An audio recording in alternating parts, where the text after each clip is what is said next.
Hi everyone. I want to quickly just go over our week 2 objectives.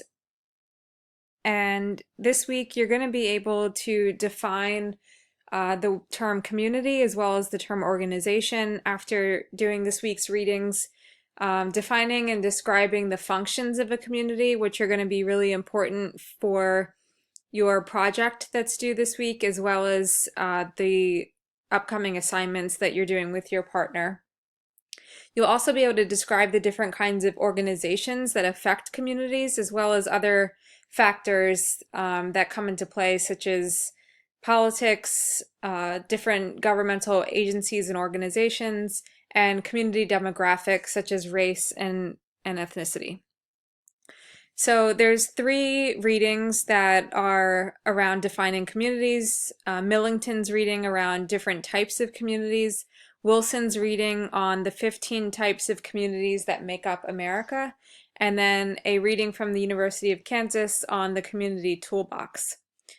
Then there's also 3 readings around political systems.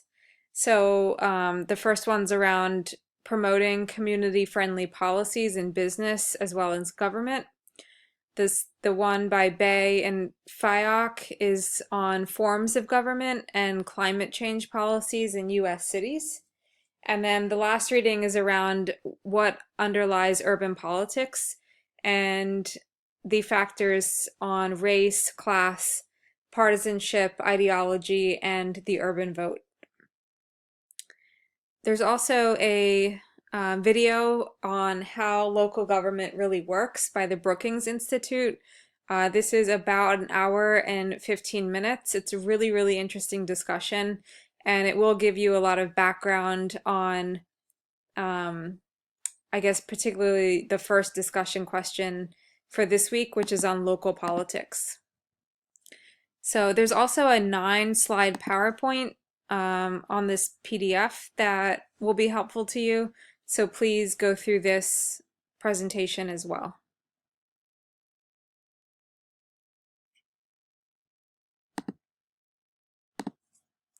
I'm going to jump over to the discussion questions. So the first one, as I said, is on local politics.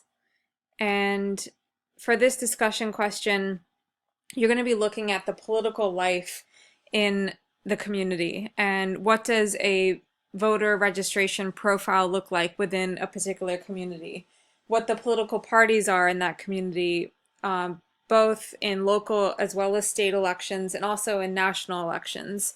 And then I'm asking you to also identify the name and political affiliation of your U.S. senators, House of Representatives, the governor, the state senator, the state representative, the mayor, or if you live in a place where you have a local board of supervisors, then to identify their names instead. And then describing the why factor. So why are the demographics or the issues that are present in that community the way that it is? Is it because it's something historical, or is it related to the demographics, or is it because you live in a rural area versus an urban area? And looking at the political affiliations of the local politicians versus those at the state and national levels. If it's different, then take a look at what might be the causes of those differences. If they're the same, then does it appear that it's going to remain that way even after this upcoming election? For your second discussion, that's where you're going to be posting your 8 to 10 minute presentation, My Community in Words and Pictures. So that'll be your initial post, is your presentation, and then obviously for both discussion questions, you'll have your response posts due by Sunday. The last thing that is going to be due this week is for you and your partner or your dyad to identify the community that you're going to be focusing on for assignments 2, 3, and 4, which build upon each other.